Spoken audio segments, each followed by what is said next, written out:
오늘 주변의 분들에게 우리 방금 찬양처럼 하나님 은혜 감사합니다. 한번 그렇게 인사하도록 하시겠습니다. 하나님 은혜 감사합니다. 네, 하나님 은혜 감사합니다. 하나님 은혜 감사합니다. 네, 오늘도 계속해서 디모데후서의 말씀을 통해 하나님의 은혜를 함께 나누고자 합니다. 주보와 오늘 예배 자막을 보신 분들은 아시겠지만 오늘 말씀의 제목을 경건하게 살고자 하는 자라고 정했습니다. 그렇다면 경건이란 무엇입니까? 제가 인터넷에 네이버에 경건 이렇게 딱 쳐봤어요. 이 경건을 딱 치니까는 나오는 정의가 공경하며 삼가고 엄숙하다, 이런 뜻을 가지고 있는 것이 바로 경건입니다. 이런 사전적인 정의를 오늘 제목에 대입해서 해석한다면 하나님을 공손하게 높이 올려드리고 그분 앞에서 우리의 몸가짐과 언행을 조심하고 예배 가운데 진지하게 참여하는 사람을 우리는 경건한 사람이라고 말할 수 있을 것입니다. 분명히 우리가 가져야 할 예배의 태도이죠. 하지만 이러한 경건의 모습을 우리가 외적으로만 이해한다면, 겉으로 보이는 모습으로만 이해한다면 우리가 다 아는 것이 아닐 것입니다. 즉 다윗이 그 예루살렘의 언약궤를 가지고 올 때에 그가 옷이 벗겨지도록 춤추며 노래하며 찬양했던 것도 분명히 경건의 한 모습이기 때문입니다. 성경은 우리에게 무엇을 말하고 있습니까?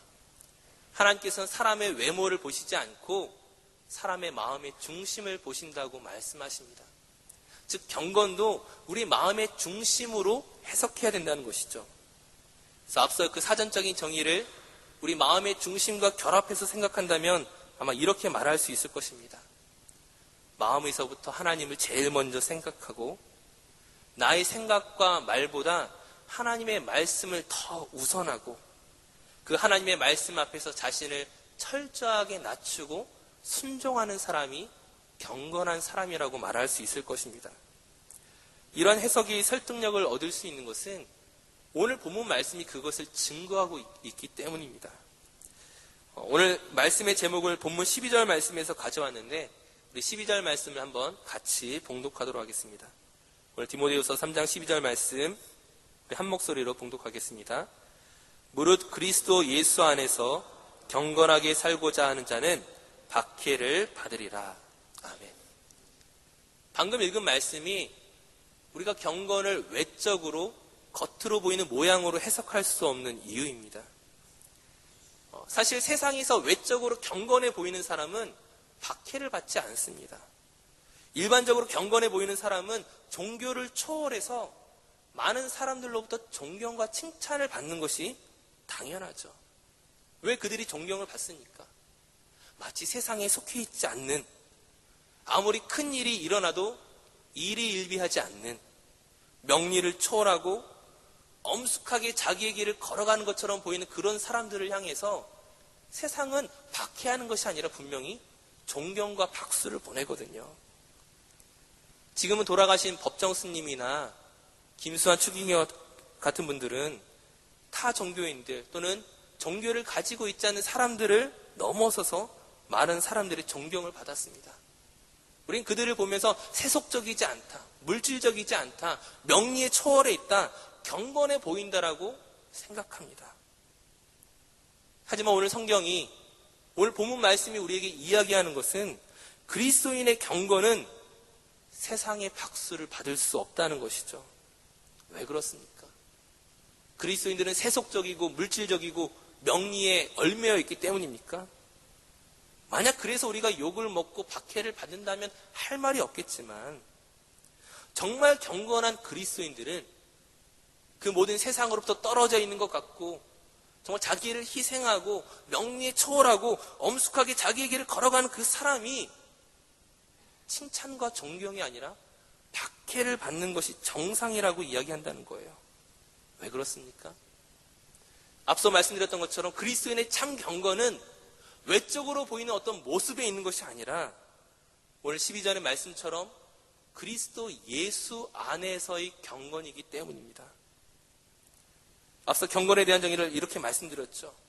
하나님을 우선하고 자신의 생각과 말보다 하나님을 더 따라가고 그 하나님의 말씀 앞에서 자신을 철저하게 낮추는 것이 경건한 사람이라고 말씀드렸습니다. 그 하나님의 말씀이 무엇입니까? 그 하나님의 말씀을 우선으로 하여 우리가 경건으로 바뀌어져야 되는데 그것이 무엇입니까? 우리가 잘 알고 있는 것처럼 성경이죠. 그렇다면 성경은 우리에게 무엇을 가르치고 있습니까? 오늘 본문 14절 15절 말씀을 함께 보도록 하겠습니다. 오늘 본문 14절 15절 말씀 우리 한 목소리로 함께 봉독하겠습니다. 그러나 너는 배우고 확신한 일에 거하라. 너는 네가 누구에게서 배운 것을 알며 또 어려서부터 성경을 알았나니 성령은 능히 너로 하여금 그리스도 예수 안에 있는 믿음으로 말미암아 구원에 이르는 지혜가 있게 하느니라. 아멘. 우리가 말씀 앞에서, 즉 성경 앞에서 우리가 경건해져야 되는데 그 성경이 우리에게 가르치고자 하는 것은 예수 안에 있는 믿음입니다. 예수로 말미암아 구원에 이르는 그 지혜를 성경이 우리에게 알려주고 있죠. 즉 14절 15절 말씀을 다시금 풀어서 설명한다면 너는 성경 속에서 그 예수 안에 있는 믿음으로 말미암아 구원에 이르게 된다는 진리를, 그 사실을 배우고 확신하게 되었던 것처럼 이제 네가 누구에게서 이러한 성경의 진리를 배웠던 것처럼 또 다른 사람에게 이 성경의 진리를 가르치라고 하는 것입니다. 왜 그렇습니까? 16절 말씀에 이어서 모든 성경은 하나님의 감동으로 된 것으로 교훈과 책망과 바르게 함과 의로 교육하기에 유익하니, 이 모든 교육의 내용이 무엇입니까? 이 모든 교훈의 핵심이 무엇입니까? 바르게 하는 이 모든 진리가 무엇입니까? 예수 그리스도라는 것이죠. 즉 우리에게 경건이란 무엇이냐? 예수 그리스도입니다. 다시금 그 경건에 대한 정의를 다시금 대입해서 한번 말씀드려 볼까요? 우리가 하나님을 공경한다는 것이 무엇입니까? 예수 그리스도를 전하는 것이 하나님을 공경하는 것입니다. 우리가 하나님을 위하여 상가해야 하는 것이 무엇입니까? 예수 그리스도를 모르는 사람을 앞에 두고서 예수 그리스도를 전하지 않는 것, 나의 입술을 닫는 그런 행위를 상가해야 합니다. 우리가 하나님 앞에서 엄숙해야 된다는 것이 무엇입니까? 세상 사람을 만났을 때에 하나님은 말하지 않고 자기의 이야기만 하고 자기 자신을 자랑하는 것들을 멈추는 것이 곧 엄숙한 것입니다. 이처럼 예수 그리스도를 증거하고 전하고 가르치고 교육할 때에 어떤 일이 벌어집니까? 세상의 존경과 칭찬과 박수가 아니라 세상의 박해를 받을 수밖에 없다는 거예요.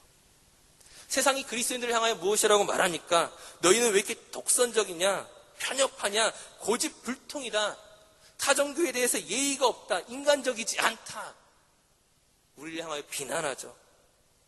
우리가 박해를 받을 수밖에 없는 것은 너무나 자명한 일이라는 거예요. 즉 세상에서 경건한 사람은 존경과 칭찬을 받는 것이 정상이지만 그리스도 예수 안에서 경건한 사람은 박해를 받는 것이 정상입니다. 그럼에도 불구하고 우리는 이 일에 예외를 두고 싶어 하죠. 설령 성경이 그것들을 말하고 있지만 그러나 거기에도 예외는 있을 거라고 생각합니다. 왜 그렇습니까? 우리는 존경과 칭찬과 사랑과 인정을 받고 싶기 때문이죠. 하지만 예외가 있겠습니까? 오늘 12절 말씀이 어떻게 시작하고 있습니까? 우리 디모데후서 3장 12절 말씀에 시작할 때 무릇이란 단어로 시작합니다. 무릇. 이 무릇이란 단어를 또 한번 네이버에 검색해서 쳐보시면은 대체로 헤아려 생각하건대 라는 의미를 가지고 있습니다. 순간 어떤 느낌이 와요? 대체로 1%의 예외가 있지 않을까? 그런 어떤 느낌들을 받습니다. 하지만 다른 버전의 성경을 보면 다르다는 거예요. 공동번역 성경을 보게 되면은 그리스도 예수를 믿고 경건하게 살기를 원하는 사람은 누구나 박해를 받게 될 것입니다. 예외가 있습니까? 표준 세번역 성경에서 이렇게 이야기합니다. 그리스도 예수 안에서 경건하게 살려고 하는 사람은 모두 박해를 받을 것입니다. 예외가 있습니까? 영어 성경은 어떻게 이야기합니까? NIV 성경은 impact everyone. 예외는 없다라는 거예요. 우린 세상에서 존경과 칭찬을 받고 싶어 하지만 그것이 마치 우리의 경건인 것처럼, 나의 신앙의 행위와 노력으로 그런 것들을 얻을 수 있을 것처럼 생각하지만, 그러나 성경은 그렇게 이야기하지 않습니다. 우리가 믿음 안에서 경건하게 살기를 원한다면 박해를, 즉 고난과 어려움과 손해와 위험과 비웃음을 당하게 될 것입니다. 여기에 예외는 없다는 거예요. 만약 오늘 나의 삶 가운데 그런 내가 예외 가운데 속해 있다면 그것은 무엇을 증명하는 것입니까? 아직 내가 경건에 이르지 못한 사람이구나. 아직도 내가 경건에 한참 부족한 사람이구나. 내가 예수 믿는 것으로 인하여 누구에게 비웃음 당한 적이 한 번도 없다면, 아이고 저런 머저리, 욕먹은 적이 한 번도 없다면 우린 결코 경건한 사람이 아닙니다. 우리가 아무리 많은 헌금을 드리고 교회에서 아무리 많은 봉사를 하고 열심히 신앙이 있는 것처럼 보인다 할지라도 오늘 나에게 있는 것이 박수와 갈채뿐이라면 그것은 경건이 결코 아닙니다. 참 어렵죠.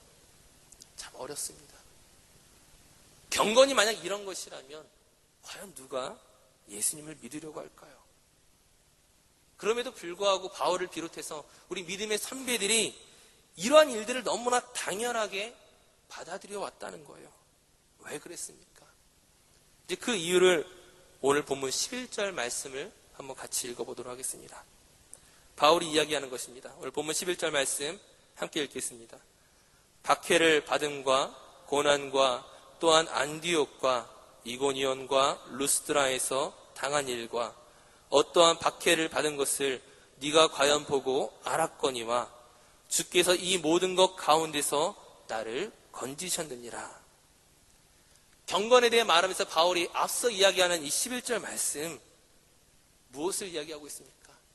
안디옥과 이고니온과 루스드라에서 내가 어떠한 박해를 받았는지 네가 알고 있지 않느냐. 이 사건이 사도행전 13장과 14장에 자세하게 기록되어 있습니다.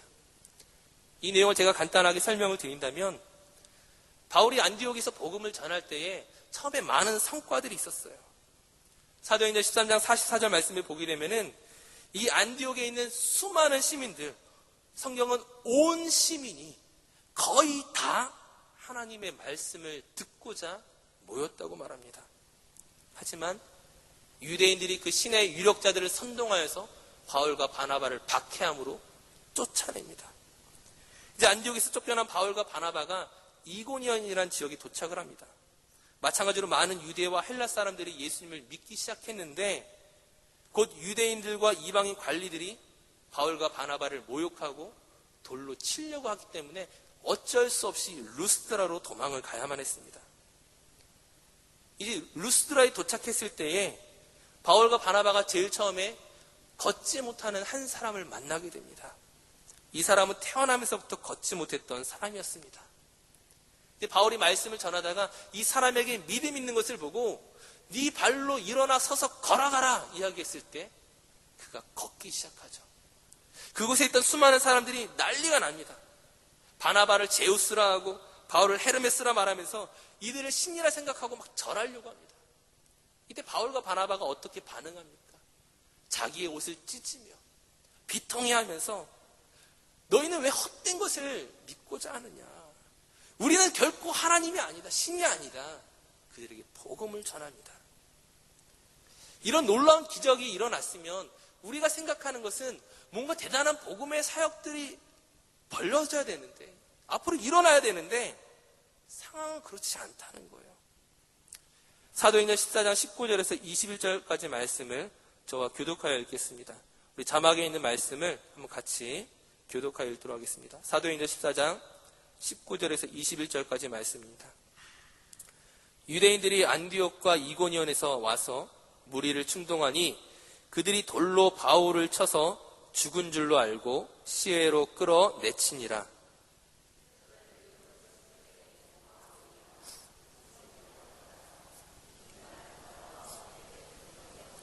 다 함께 복음을 그 성에서 전하여 많은 사람을 제자로 삼고 루스드라와 이고니온과 안디옥으로 돌아가서, 이 안디옥과 이고니온에서 그 바울을 핍박했던 사람들이 루스드라까지 쫓아왔습니다. 왜요? 바울이 복음을 전하는 것을 방해하기 위해서. 마침 바울이 혼자 있을 때 이들을 만난 것 같습니다. 이제 안디옥과 이고니온에서 왔던 이 사람들이 그 주변에 있는 사람들을 선동하여서 바울을 향하여 돌로 치게 합니다. 불과 얼마 전에 바울을 향하여 신이라고 고백했던 사람들이 이 선동에 돌을 들었어요. 어떻게 갑자기 이런 일이 생길 수 있습니까? 그들의 기대가 무너졌을 때, 그들이 뭔가 그 바울로부터 얻기를 원했었는데 그것이 깨어졌을 때에 그들은 그 모든 존경과 사랑이 미움으로 바뀌었거든요. 사람들의 선동에 쉽게 돌을 들었습니다. 그리고 바울을 향해 돌을 던졌죠. 바울이 죽은 줄로 알고 그를 성 밖에 내던져 버립니다. 이제 뒤늦게 소식을 들은 바나바와 다른 제자들이 바울을 찾았을 때 온갖 온몸에 피를 흘리며 쓰러져 있었습니다. 그들이 얼마나 비통했겠어요. 기적 뒤에 뭔가 새로운 일들이 벌어질 것들을 생각했지만 오히려 쓰러져 있는 바울의 모습이었습니다. 근데 죽은 줄로 알았던 바울이 꿈틀거리며 일어났습니다. 온몸에 피를 흘리면서도 그가 아직 살아있었죠. 하지만 진짜 놀라운 것이 무엇입니까? 우리가 읽었던 말씀에 바울이 이튿날 제자들과 함께 더베로 가서 복음을 전했다는 것이죠. 이상하지 않습니까? 솔직히 이 정도 고생을 했으면 잠깐 쉰다고 해서 누가 뭐라고 하겠어요. 예? 돌에 맞아 죽을 뻔했으면은 좀 몸의 상처도 치료하고 오늘 같으면 심리치료도 좀 받고 어느 정도 회복한 뒤에 일을 하는 것이 정상 아닙니까? 죽을 뻔했던 사람이 이튿날 또다시 복음을 전하러 간다는 거예요. 죽을 위기를 경험했지만 오히려 더 열심히 불타있는 모습입니다. 도저히 돌에 맞아 죽을 뻔한 사람이라는 생각이 안 들죠. 이제 더베에서 복음을 전하고 다시금 루스드라로 돌아옵니다. 자기가 죽을 뻔했던 그곳으로 돌아와서 제자들을 만나서 무엇이라고 말하는지 아십니까? 사도행전 14장 22절 말씀 함께 읽도록 하겠습니다. 우리 자막에 있는 말씀을 같이 읽겠습니다. 제자들의 마음을 굳게 하여 이 믿음에 머물러 있으라 권하고 또 우리가 하나님의 나라에 들어가려면 많은 환난을 겪어야 할 것이라 하고. 아멘. 우리가 오늘 읽었던 본문 말씀 디모데후서 3장 12절의 말씀과 비슷하지 않습니까? 무릇 그리스도 예수 안에서 경건하게 살고자 하는 자는 박해를 받으리라. 하나님의 나라에 들어가려면 많은 환난을 겪어야 할 것이라. 즉 오늘 이 상황 가운데서 나온 말씀임을 우리가 알 수가 있죠. 바울의 이 고백이 무엇을 의미하는 것이겠습니까? 하나님의 나라에 들어가기 위해서는 어떤 조건이 필요하다고 말하는 것입니까? 너희가 나처럼 고생하지 않았으면 내 앞에서 자랑하지 마라. 그런 이야기하는 것이겠어요?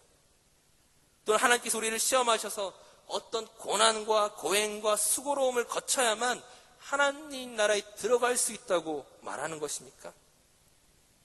지금 바울의 말을 문자 그대로 해석하면 우리가 박해를 받아야 되고 환난을 받아야만 하나님 나라에 들어갈 수 있다면, 마치 그것이 바울이 경험했던 그런 고난을 우리가 당해야 된다면 과연 누가 하나님 나라에 들어갈 수 있겠습니까? 이것은 천국에 들어가기 위한 조건으로서 바울이 이야기하는 것이 아니죠. 우리가 다시 한번 이 바울이 고난당하였던, 돌에 맞았던 그 순간을 한번 생각해 보시기 바랍니다. 바울이 돌에 맞는 그 순간에 그가 어떤 생각을 했겠습니까? 내가 하나님 나라를 위하여 이토록 수고했는데 왜 나에게 이런 일이 생겼을까요? 왜 하나님 지금 나를 도우시지 않는 것입니까? 이렇게 원망했겠느냐는 거예요. 바울은 원망하지 않았다라는 거예요. 오히려 돌에 맞는 그때에 제가 생각하기에는 바울은 원망이 아니라 지금 자신이 그리스도인 되기 이전의 과거의 모습들을 생각하고 있었을 것입니다. 어떤 모습이겠어요?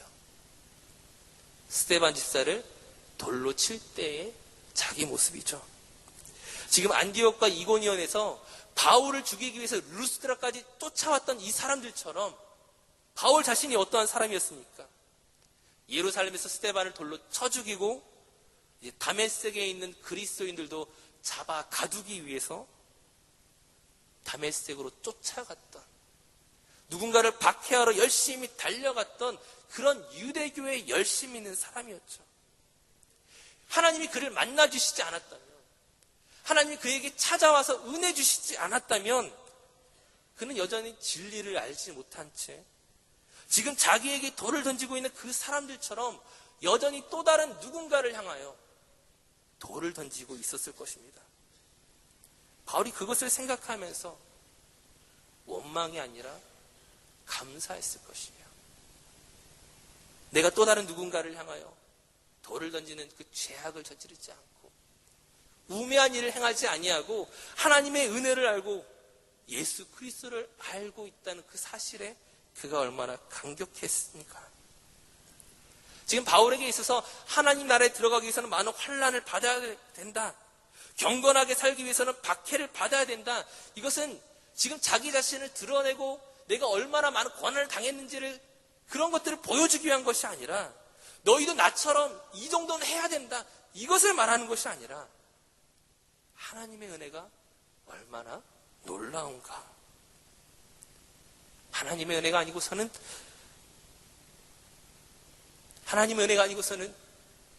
나 같은 사람이 어떻게 예수 그리스도를 알 수 있었을까?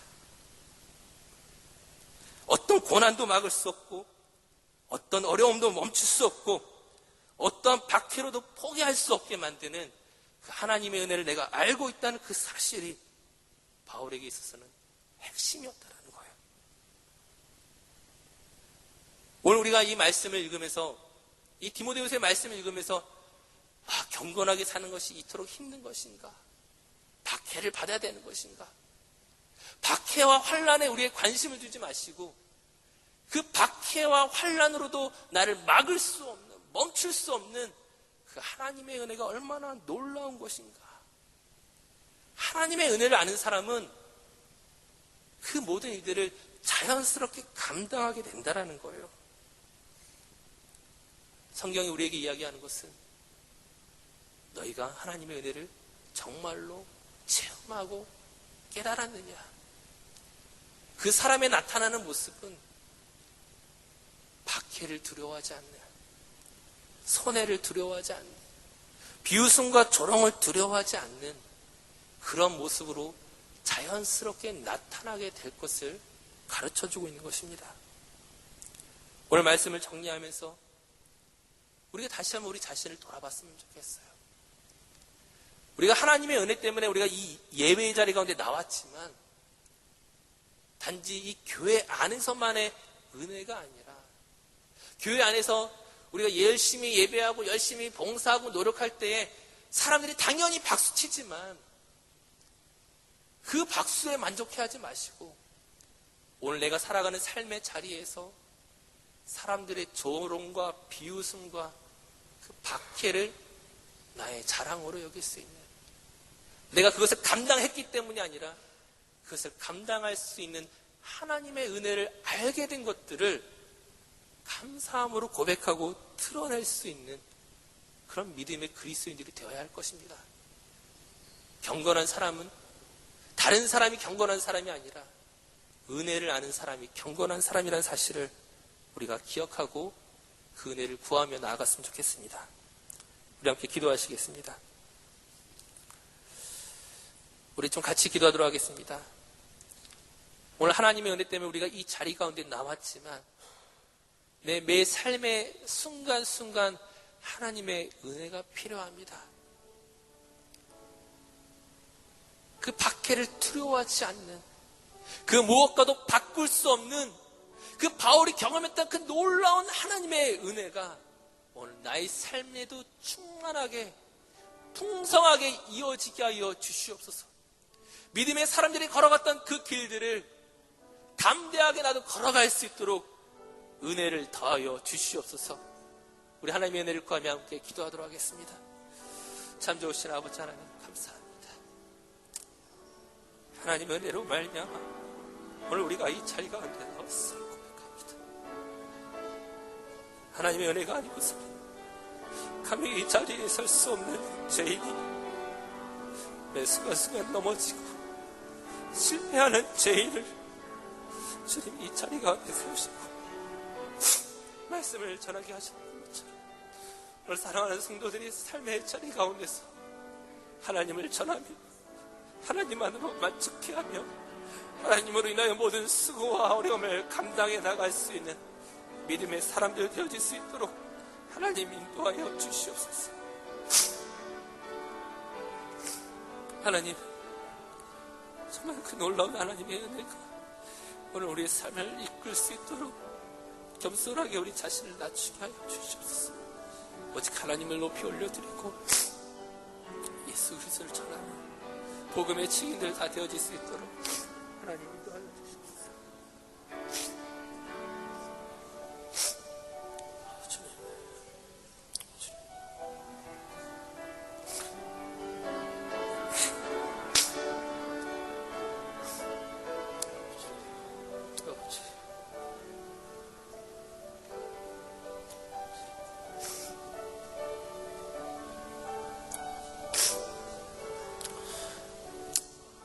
사랑의 하나님 감사합니다.